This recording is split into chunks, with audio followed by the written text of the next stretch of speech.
السلام علیکم ورحمۃ اللہ وبرکاتہ۔ جامع مسجد بٹیا نور الدین میں الحمدللہ آج ترجمۃ القرآن کلاس مغرب کے فوراً بعد انشاءاللہ شروع ہوگی۔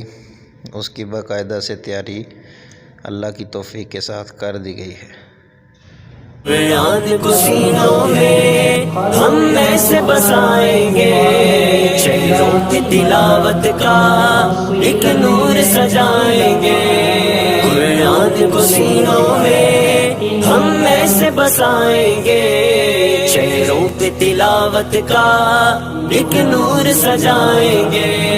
تطہیر وہ ہر دل کی قرآن کی تلاوت سے ہے، شاداب رہے ہر روح ایمان کی محبت سے۔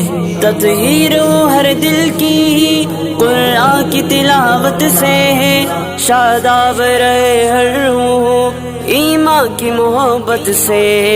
ہم رب کے حضور اپنے جب سر کو جھکائیں گے، قرآن کو سینوں میں ہم ایسے بسائیں گے۔ قرآن کو سینوں میں ہم ایسے بسائیں گے، شہروں کی تلاوت کا ایک نور سجائیں گے۔ قرآن کو سینوں